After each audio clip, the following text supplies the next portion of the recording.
Di era sekarang ini, membangun bisnis diperlukan kreativitas untuk dapat bersaing. Sekarang ini bisnis atau ilmu internet marketing itu lagi banyak sekali dipelajari sama orang. Gimana orang bisa jualan lewat Twitter, berapa saat yang lalu orang jualan lewat Facebook, lalu sekarang dari LinkedIn.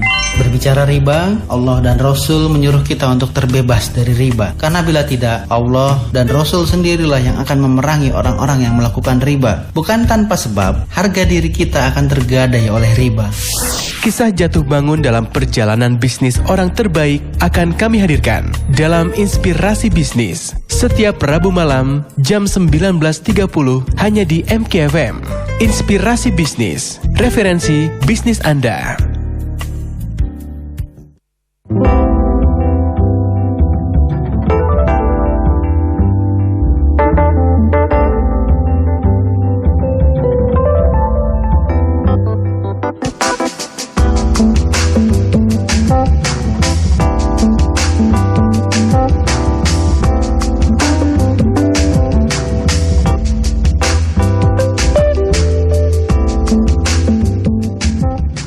Bismillahirrahmanirrahim. Assalamualaikum warahmatullahi wabarakatuh.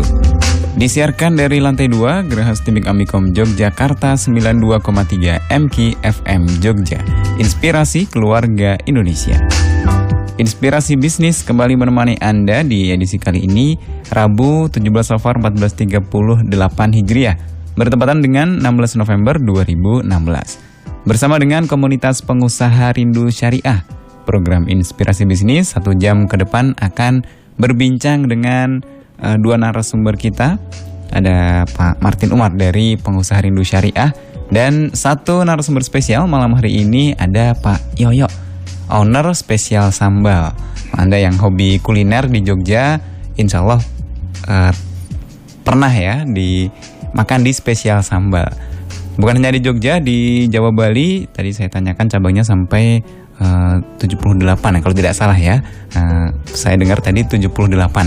Nah, artinya ini kesempatan luar biasa untuk Anda bisa tanya-tanya langsung dengan pelaku usaha yang sudah banyak pengalamannya ya. Anda bisa tanyakan banyak hal nanti. Terutama nanti saya akan sedikit gali dulu tentang kemarin acaranya dari PRS yang juga narasumbernya Pak Yoyo dan juga ada Ustadz Felix sama Mas Samtuari.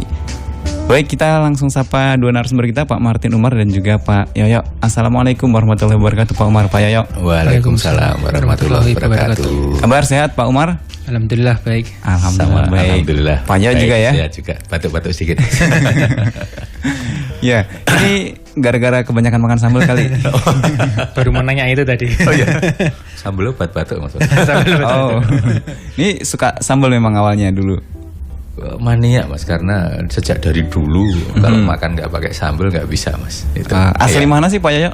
Aslinya Boyolali. Boyolali ya. Cuman sudah lama di Jogja. Gitu. Kalau Jogja kan khasnya manis ya masakannya. Betul.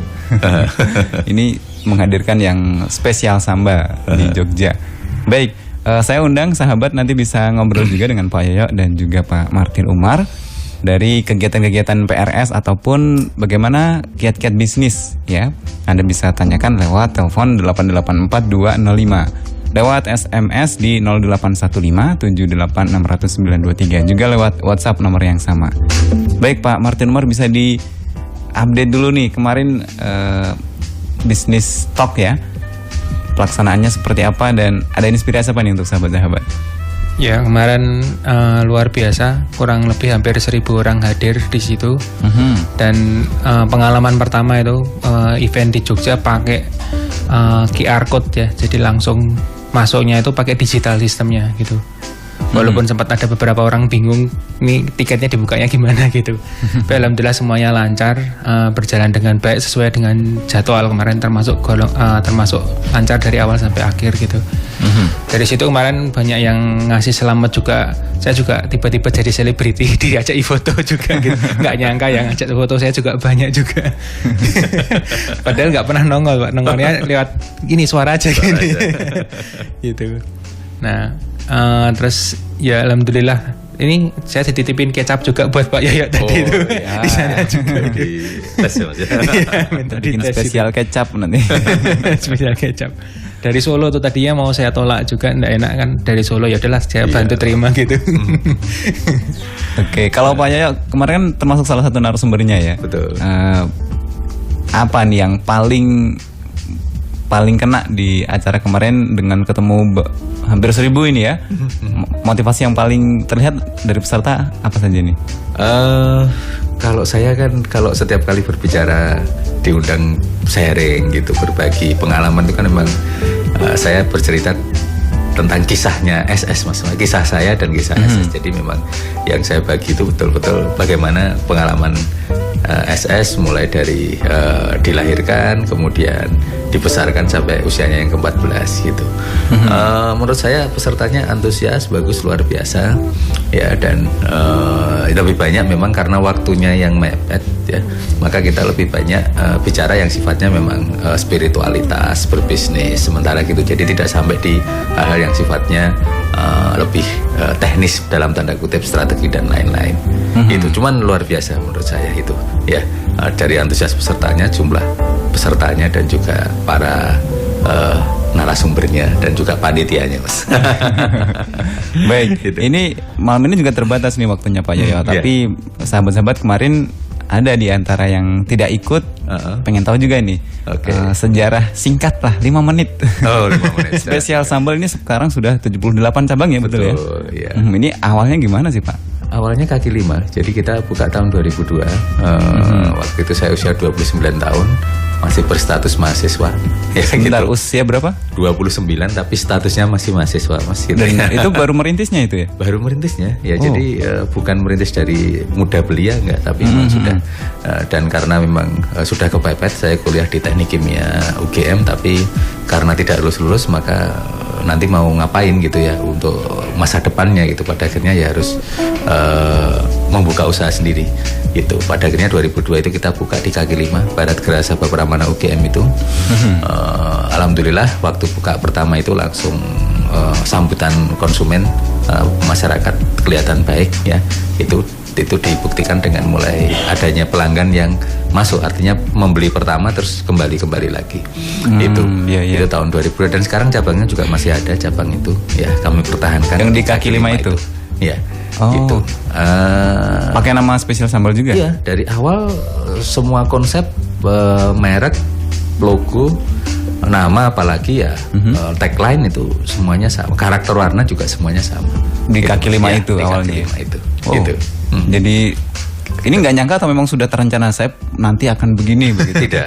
Saya waktu pertama kali memulai SS dengan 6 orang karyawan, salah satunya itu adik saya sendiri waktu itu masuk kuliah di sini. Itu betul-betul niatnya hanya untuk mempertahankan hidup, Mas. Jadi tidak pernah apalagi merencanakan, membayangkan saja waktu itu tidak pernah akan menjadi sebesar sekarang. Itu jadi ini merupakan anugerah Allah yang menurut saya luar biasa gitu ya. Itu. Ya, tapi momennya apa? Sehingga buka yang besar sampai sekarang ada puluhan cabang ini.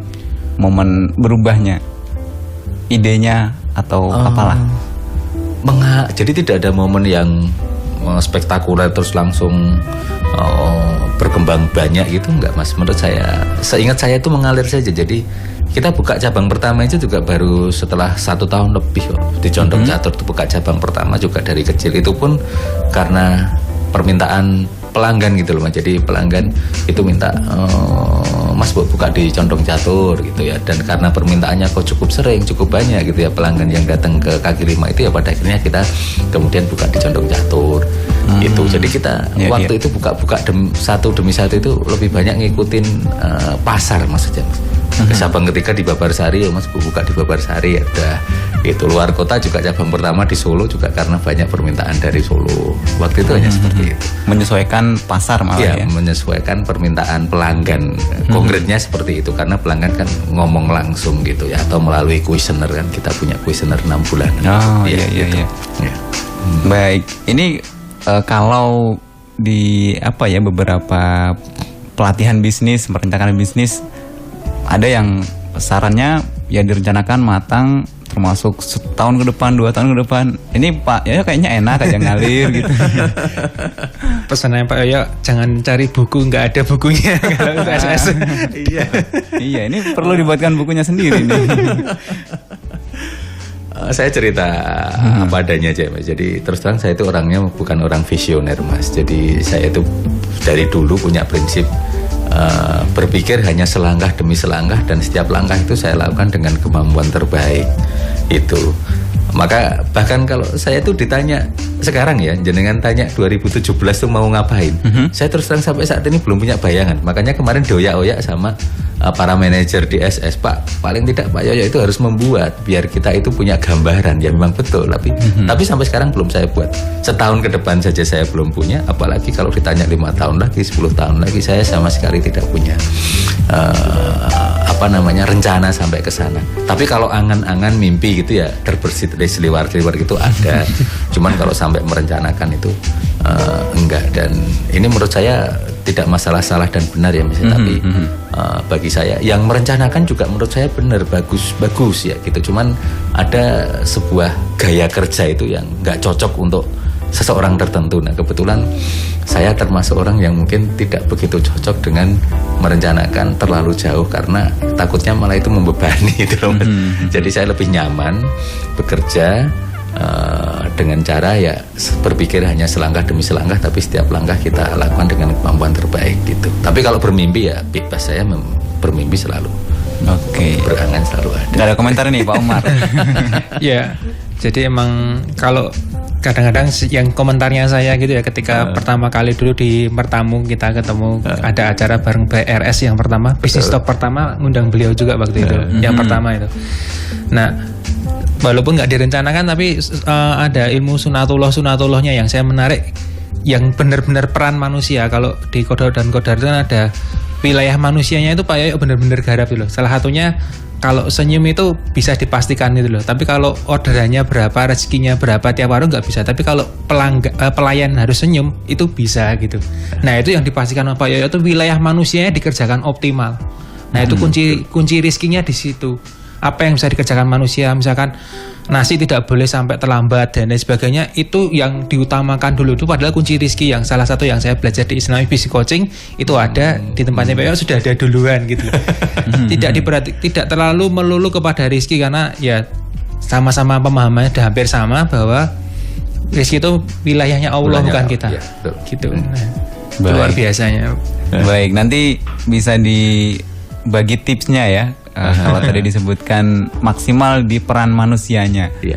Nah, apa ya poin-poin apa saja itu yang harus dimaksimalkan, atau langkah-langkah penting apa yang waktu itu terutama ketika mulai buka cabang 1, 2, hal apa yang itu pokoknya ini harus maksimal, ini harus.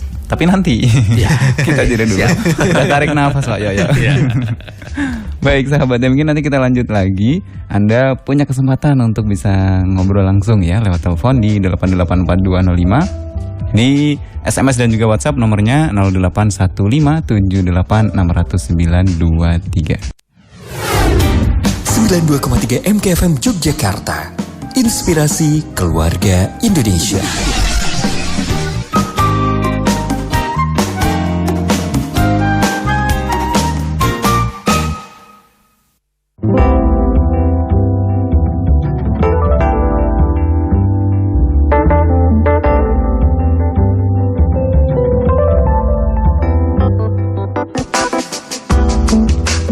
Sembilan 92,3 MKFM Yogyakarta. Malam hari ini program Inspirasi Bisnis bersama pengusaha Rindu Syariah, ada Pak Martin Umar, dan pelaku usaha yang menjadi narasumber bintang tamunya malam hari ini adalah Pak Yoyo dari Spesial Sambal, owner Spesial Sambal. Anda bisa bertanya lewat telepon 8842005, lewat SMS dan juga WhatsApp di 081578600923. Untuk setiap atensi di telepon, SMS dan WhatsApp ada beberapa voucher ini untuk Anda. Di antaranya ada voucher dari Arfa Barbershop, voucher dari Simply Group, juga dari Supermarket Property, dan lain-lain. Anda berhak mendapatkan bingkisan ya, ataupun beberapa voucher di setiap atensi yang masuk ke telepon, SMS, dan juga di WhatsApp. Baik, kita lanjut lagi ngobrolnya bersama Pak Umar dan juga Pak Yoyo. Baik Pak Yoyo, Pak Umar, tadi satu pertanyaan disimpan ya di sebelumnya tentang apa yang dimaksimalkan oleh Pak Yoyo waktu itu, terutama ketika masih merintis. Awalnya kan kaki 5, kemudian cabang pertama konsepnya kan sudah berbeda ya. Apa kaki 5 juga? Bukan, sudah semi permanen Mas. Jadi separuh kaki 5, separuh enggak. Berarti sudah mulai ada perubahan ya? Iya, betul. Pola manajemennya itu apa nih yang ditekankan? Kalau yang disampaikan Mas Umar tadi kan ya, kalau di bahasanya SS itu orientasi di proses kerja Mas, bukan di hasil angka-angka. Jadi yang kita upayakan, tujuan kita bekerja itu adalah bagaimana bekerja dengan kemampuan terbaik. Nah masalah hasilnya, angka-angkanya itu betul-betul menjadi kita percayakan dan kita pasrahkan, itu otoritasnya Allah gitu. Keyakinan itu bagi kami menenteramkan gitu. Ya, jadi menenangkan dalam bekerja itu.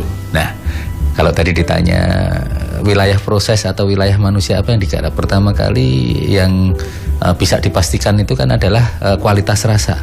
Jadi waktu awal kami memulai itu yang paling saya ingin pastikan bahwa kualitas rasa yang nanti kami jual, ya karena kami jual makanan, itu harus betul-betul kualitas rasa terbaik yang kami mampu. Terus kalau standar konsumen tuh kita kualitas rasa pengen di sangat enak, ya, tidak hanya di enak tapi di sangat enak itu. Itu iya. Tekadnya seperti itu. Itu yang pertama. Yang kedua, waktu itu kita pengen mengemas rumah makan kaki 5 itu bagaimana caranya bisa mencuri perhatian dan banyak hal yang bisa diceritakan dari kemasan fisik. Ya, tapi secara positif tentunya. Contoh, spanduk kita desain. Ya, waktu itu kan kaki 5 tidak ada ya spanduk yang didesain. Spanduk sudah kita desain. Terus saya bawa tanam-tanaman untuk hiasan. Kaki 5 kan aneh itu Mas waktu itu. Ya, itu pakai bawa tanam-tanaman. Terus lampu juga kita buat lampu. Kalau biasanya kan neon putih, kita buat lampu coklat. Jadi berbeda. Terus ketika masuk kita ada bacaan-bacaan yang sifatnya edukatif gitu, bukan bacaan yang promotif gitu, yang kita buat sendiri gitu sesuai dengan konsepnya SS. Jadi ketika mereka para pelanggan itu masuk, selain menikmati kualitas rasa yang sangat enak itu tadi, upaya kami itu juga banyak hal yang unik, yang berbeda, yang bisa diceritakan untuk dibawa pulang. Nah setelah itu kemudian kita juga mengupayakan waktu itu yang maksimal itu harga. Ya, harga itu juga menjadi wilayah manusia Mas untuk men-setting harga itu kan gitu. Nah, waktu itu kita ingin agar, karena SS itu pengen jadi makanan harian, bukan makanan rekreatif, ya maka untuk kantong mahasiswa kita ingin kalau mahasiswa makan di SS seminggu itu 3-4 kali itu masih terjangkau dan mampu gitu. Itu kurang lebih ya. Baik. Ini saya jadi ingat ada pernah komentar SS buka cabang kaki 5. Jadi karena kaki 5-nya itu tadi beda begitu, orang berpikirnya oh ini cabang barunya SS yang tadinya bukan di yang permanen begitu. Lalu buka yang kreatif nih kaki 5 tapi yang lebih beda. Padahal itu yang pertama kan pertama, ya? Bukan cabang, tapi itu yang pertama. Iya. Baik, ini ada pertanyaan tentang promosinya dari sahabat siapa ini sahabat Moin di Depok. Pada awalnya waktu memulai bisnis, bagaimana memperoleh pasar, dalam hal ini promosinya, kaitannya dengan kualitasnya, kuantitasnya, keunikan, atau bagaimana nih untuk yang promosi? Sampai saat ini SS tidak promosi ya Mas ya. Mungkin. Wah. Apakah pernah melihat spanduk SS Mas? Sepertinya memang asing agak. Baliho, flyer, poster, atau siaran radio tentang promosi SS di mana? Pernah ada tapi bukan spesial sambal sih ya, tapi sama-sama fokusnya di sambal begitu. Tapi kan bukan SS ya, ya bukan. Koran apalagi kan nggak pernah. Kita memang kalau promosi dari dulu sejak kita memulai itu kita memang tidak menerapkan promosi yang sifatnya formal.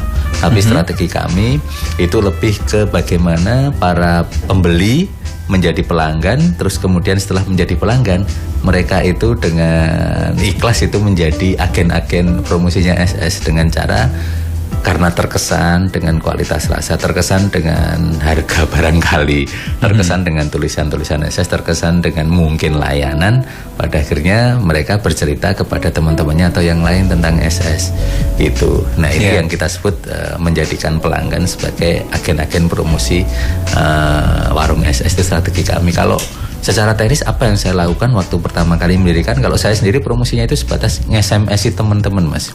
Itu jadi misalnya waktu itu pertama kali buka, saya kan pengen agar warung ini jangan sampai terlihat sepi gitu. Makanya saya bikin daftar 200 temen gitu, saya gilir Mas gitu ya. Gitu. Jadi hari ini saya ngundang 20, besok saya SMS 20, besok lagi 20. Waktu hari-hari pertama, minggu-minggu pertama buka saya lakukan itu. Meskipun saya waktu itu nanti saya traktir, tapi mungkin karena mereka kasihan ya nggak pernah pada yang mau gitu. Mereka tetap datang tapi tetap bayar gitu. Saya niat yang saya traktir karena saya undang, tapi kebanyakan. Tapi jadi termaintenan kelihatan rame di pinggir jalan. Waktu pertama kali mendirikan itu seperti itu. Itu tidak promosi sampai sekarang bahkan. Awalnya kecelakaan karena dana terbatas. Betul. Atau memang salah satunya itu. Awalnya kan buka dari modal 9 juta waktu itu Mas. Itu 9 juta. Jadi ya kita sudah habis 9 juta itu untuk beli tenda dan alat-alat masak, betul-betul sudah habis itu sama untuk. Jadi kita memang nggak punya lagi uang untuk bikin flyer dan lain-lain gitu. Sekarang kan punya kan ya. Tapi kenapa dipilih nggak promosi sekarang? Nah, seiring dengan seiring dengan perkembangan SS, kita merasa kok ini tanpa promosi sudah cukup baik gitu ya. Itu waktu itu akhirnya kita meyakini sudahlah tanpa promosi saja gitu ya. Itu waktu itu niatnya tidak ada sama sekali niat untuk ini strategi gitu Mas. Itu. Tapi satu saat saya ketemu dengan seorang teman yang kebetulan menekuni dunia marketing. Waktu itu dia nyampaikan, "Wes Cok, kamu jangan promosi seperti brand-brand yang lain karena itu sudah sesuai. Jadi konsep warungmu itu warung yang tidak formal." Ya, warung yang menjual makanan-makanan yang deso gitu ya. Itu terus format warungmu juga warung yang memang warna-warnanya itu warna-warna desa gitu. Nah, itu kesannya tidak formal. Nanti kalau kamu promosi secara formal itu justru akan mengganggu karaktermu gitu. Itu jadi ibaratnya itu orang itu masuk di SS pakai dasi juga oke, tapi celana pendek belum mandi juga oke gitu. Ya. Saya mikir-mikir, oh ya benar juga ya gitu. Pada akhirnya itu kita jadikan strategi bahwa promosi SS itu tanpa promosi yang sifatnya formal. Jadi ketemunya di tengah-tengah itu Mas. Tidak diniati dari awal. Menarik ya, kayaknya banyak hal-hal kebetulan, tapi betul, ya banyak sekali. Yang malah mengarahkan yang pas ini ya. Iya, yang pas. Ketemu sama ketemu sama kadang-kadang ilmunya, ketemu sama dalilnya gitu. Kalau dalam hal nilai-nilai Islam itu kadang-kadang di awal kita belum paham ya tentang nilai-nilai. Misalnya riba itu dari awal saya mengembangkan SS kan tidak memakai pinjaman bank itu bukan karena waktu itu 2002 itu saya sudah begitu paham tentang riba, tapi karena memang tidak nyaman masuk mengembangkan usaha dengan utang terus setiap bulan ditarget harus ada setor sekian, itu sama sekali tidak nyaman dan hampir mustahil ya kita buka cabang ditarget, dagang ditarget laba pasti itu sulit. Itu contoh-contoh. Gimana nih Pak Umar? Ya itu kalau bahasa yang lainnya adalah fitrahnya. Jadi kalau manusia itu punya nilai-nilai fitrah yang aslinya, tinggal dia mau denger nggak dirinya sendiri. Betul, ya setuju ya. Nah mau buka usaha itu rata-rata orang mau pinjem bank tuh mesti dagdikduk dulu kok. Nah cuma dagdikduknya diduerin gitu sama dia. Tabrak ya. Ditabrak gitu. Pasti itu pinjem nggak ya itu pasti ada gitu. Nah ini apa justru karena berkahnya awalnya memang tanpa riba jadi lancar semua nih kalau menurut Pak Umar? Macam-macam ya, tapi emang ketika kita taat itu akan ditolong sama Allah gitu. Jadi pertolongan Allah itu datang sama orang-orang yang emang kita taat gitu, emang taat. Terus kemudian ya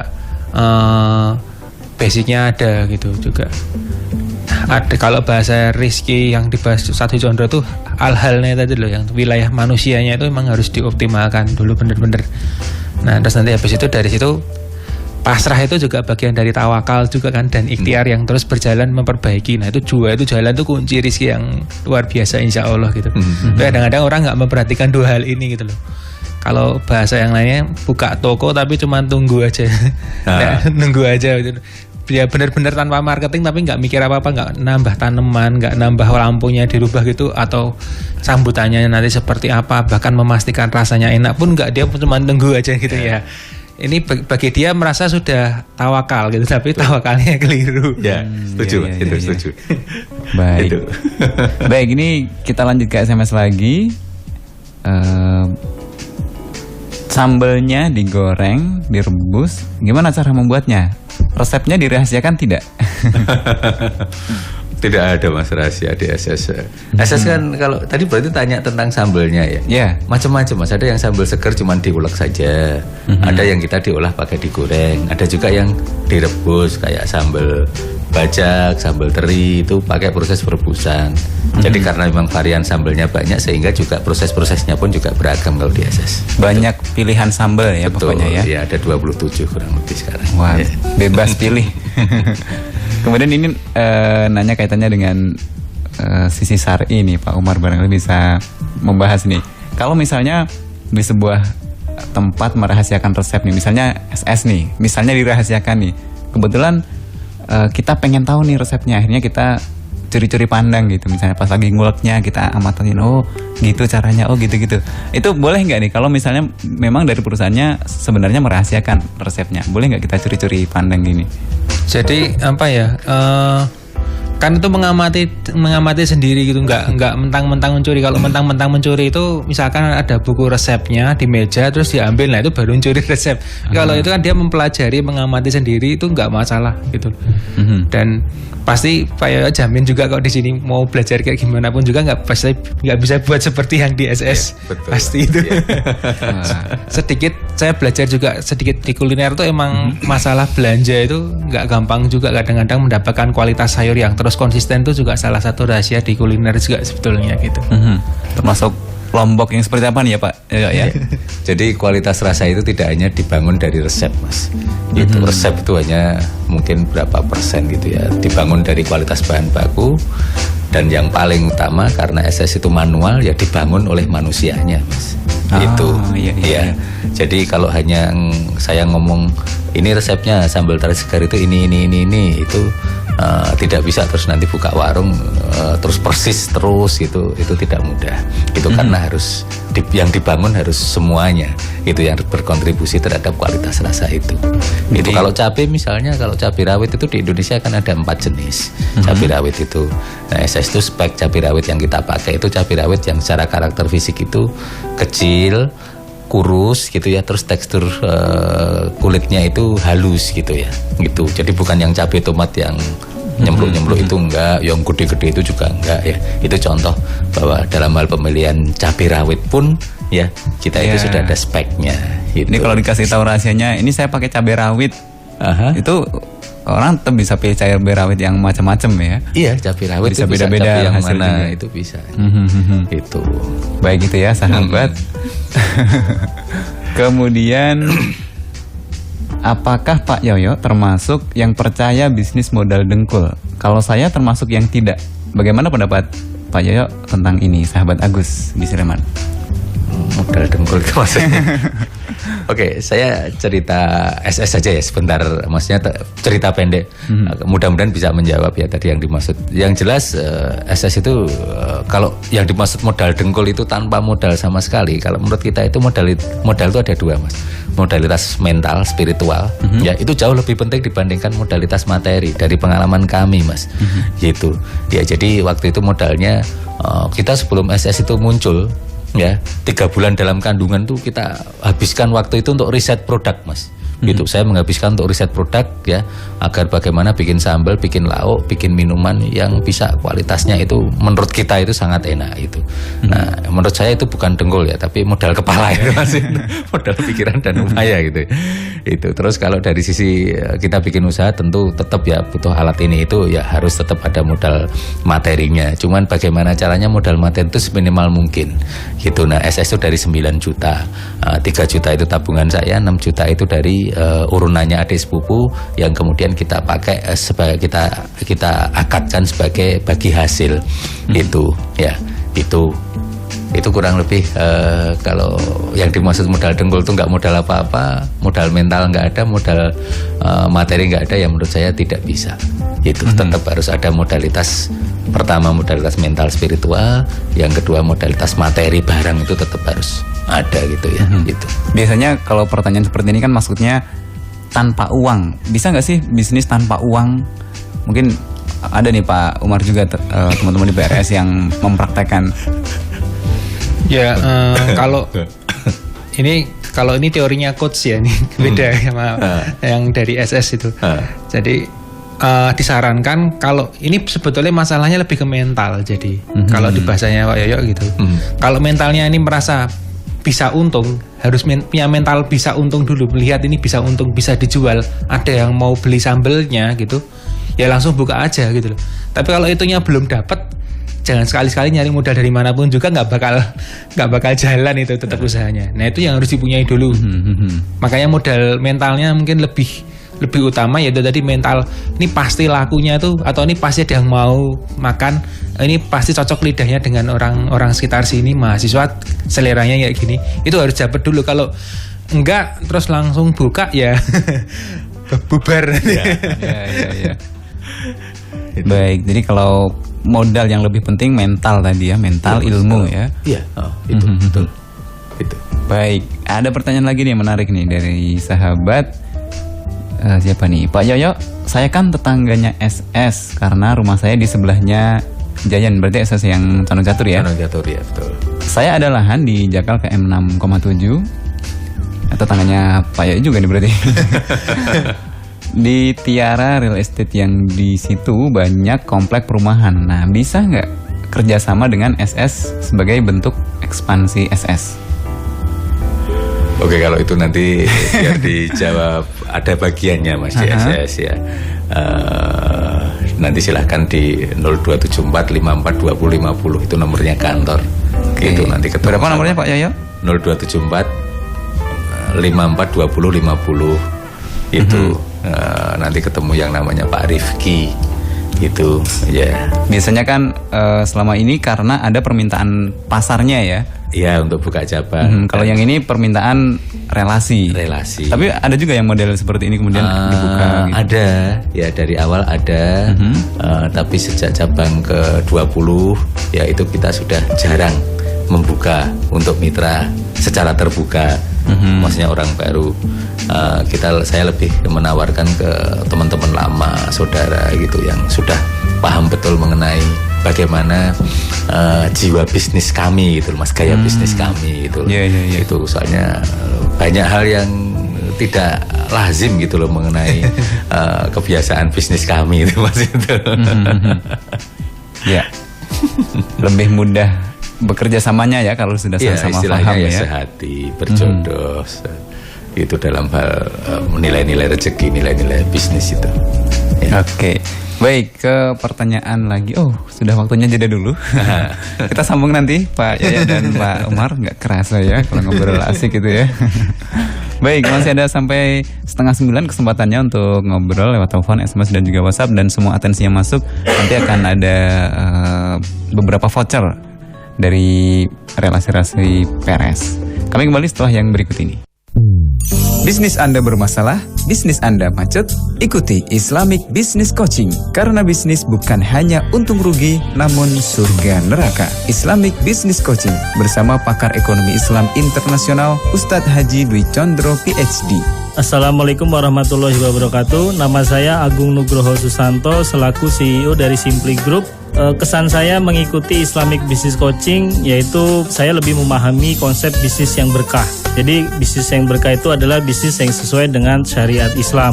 Ternyata di dalam berbisnis itu ada aturannya. Tidak bisa kita langsung action dan bertindak. Karena jika kita salah bertindak, hasilnya juga akan menjadi sebuah dosa. Nah, jadi mari mengikuti Islamic Business Coaching yang sangat bermanfaat dan tentunya membuat bisnis kita menjadi berkah dan berlimpah.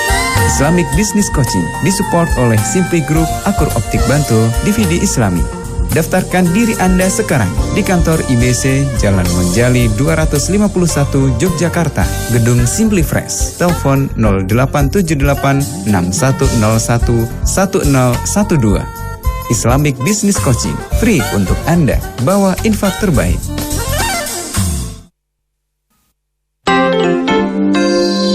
Sahabat MK, penyebab doa seorang hamba tertolak dalam hadis riwayat Muslim pada kitab Hadis Arba'in, yaitu disebabkan makanan, minuman, dan pakaiannya yang haram, serta ia kenyang dengan barang yang haram.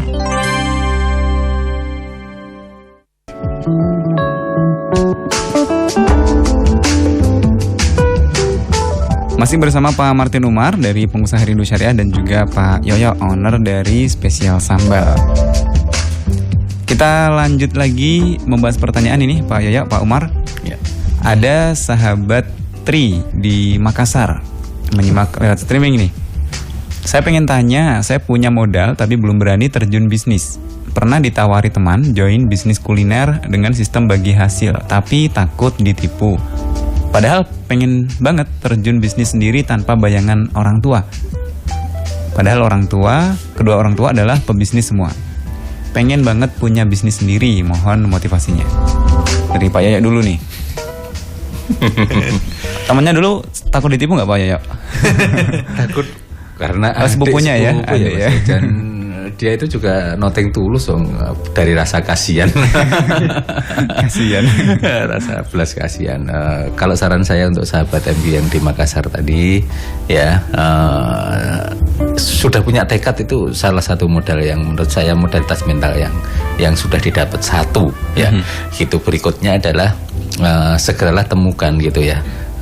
Usaha apa yang sekiranya dekat dengan hati kita itu ya, dekat dengan hati kita. Karena insya Allah kalau kita itu bekerja maupun berbisnis itu dekat dengan hati kita, yaitu kita itu seperti bisa bekerja dengan, kalau bahasa sekarang tuh passion itu loh Mas. Itu ya, jadi kalau saya itu bekerja yang dekat dengan dunia kita itu ibaratnya nanti kalau angka-angkanya itu belum dapat, itu paling enggak dari prosesnya itu sudah dapat indahnya gitu ya. Jadi sudah ada yang dinikmati duluan sebelum angka-angkanya dapat. Jadi temukan bisnis, segera tentukan kira-kira mau usaha apa. Apakah seperti orang tuanya atau sebenarnya kita sendiri sudah punya minat atau dunia di mana itu. Dan setelah itu, kemudian setelah menemukan itu, kemudian ya segeralah mulai gitu ya, mulai dari yang dari yang sekecil-kecilnya itu ya. Agar apa? Agar kita itu bisa memahami pertumbuhan bisnis kita. Ibaratnya menanam itu dari benih, itu kita bisa mengikuti pertumbuhan tanaman itu seinci demi seinci. Jadi yang belajar merawat bisnis itu bukan cuma pikiran kita, tapi juga naluri kita. Ibaratnya punya anak itu ya naluri keibuan kita terhadap saluran rezeki yang berupa usaha ini muncul gitu, naluri atau insting itu. Kurang lebih seperti itu kalau saran saya gitu. Baik, dari Pak Umar. Ya, segeralah mulai gitu. Jadi kalau dari kemarin masih gojek sahabat MG itu banyak. Tadi kalau sempat diskusi sebelum masuk callbox itu, jangan mulai dari level tertentu, tapi mulailah dari level yang bisa. Jangan loncat langsung ke level yang yang dilihat tuh SS sekarang langsung pengen punya sekian puluh cabang langsung gitu. Nah itu kan lompat juga gitu. Jadi seinci demi seinci, tunas pertamanya dilihat, wih baru nongol gitu. Nah itu kan asik gitu. Setuju. Ini kalau tadi disebutkan apa ya, naluri pemilik usaha harus muncul juga kalau memang sudah punya bisnis. Kalau sebagai investor nih, seperti apa peran yang bisa, apakah kemudian ikut melihat, memberi komentar atau seperti apa nih? Kalau saran mendingan yang cukup kenal deket dulu sahabat gitu. Karena kalau enggak itu nanti uang itu dekat jadi jauh-jauh dari dekat itu sensitif. Ya. Seperti kalau Pak Yoyo, karena faktor kasihan awalnya ya. Iya. Dan kalau masalah peran itu tergantung akad di awal Mas. Ketika misalnya saya sama Mas Umar itu, Mas Umar kita bermitra gitu ya, Mas Umar punya tempat untuk dipakai SS gitu misalnya, dan terus nanti bagi hasil ya akadnya. Tapi saya kan bilang sama Mas Umar, tapi ini Mas Umar gak boleh ikut cawe-cawe loh, pokoknya Mas Umar percaya modalnya percayakan pada saya, tahunya Mas Umar nanti setiap periode tertentu mendapatkan laporan dan mendapatkan bagi hasil kalau sudah ada hasilnya. Itu ada juga akad yang lain gitu ya, misalnya ikut berpikir bersama dalam bisnis itu tapi hanya berbeda posisi gitu misalnya. Itu tergantung kesepakatan di awal akadnya. Oke. Baik, ini karena waktunya yang terbatas sekali. Pekan depan boleh lanjut? Dengan senang hati kalau saya siap. Ya, kemanapun diundang itu siap selama nanti tidak bertabrakan dengan agenda. Nanti saya yang kena tegur dari Mbak Kiki nanti. Ada peraturannya satu pengusaha itu minimal 1 bulan. Kalau mau bulan berikutnya nggak boleh terus-terusan gitu, Mbak Kiki yang bilang gitu. Ini 78 usaha loh. 78 kali pertemuan. Baik, terakhir ini ada pertanyaan, apa yang Pak Yoyo merasa berat dengan amanah yang lumayan besar ini? Apa yang Bapak rasa berat dengan amanah yang lumayan besar ini? 78 cabang begitu. 78 cabang, 3.600 karyawan. Kalau misalnya karyawan itu masing-masing berkeluarga punya 1 orang anak saja, itu berarti sudah 10.000 lebih. Belum termasuk para supplier dan lain-lain. Mereka bergantung nafkahnya dari saluran rezeki besar yang namanya warung SS. Ya, itu, dan saya adalah yang diamanai untuk memimpin. Ya, artinya saya berpikir bahwa saya harus bekerja keras dan mengupayakan dengan kemampuan terbaik saya untuk menjaga agar saluran rezeki ini bisa terus mengalir lancar diridhoi Allah, sehingga bisa terus menjadi sumber penghidupan materi ya untuk sekian ribu orang. Itu yang selalu membuat saya merasa terus harus bekerja keras untuk membuat para personel di warung SS beserta keluarganya itu pada akhirnya secure, dan SS itu selalu mendapatkan ridho, mendapatkan posisi yang baik gitu ya. Itu dalam hal di masyarakat gitu maksudnya, Mas. Itu menurut saya yang dalam tanda kutip beban tapi sekaligus kebanggaan, Mas. Ini naluri keibuannya Pak Yoyo ini ya.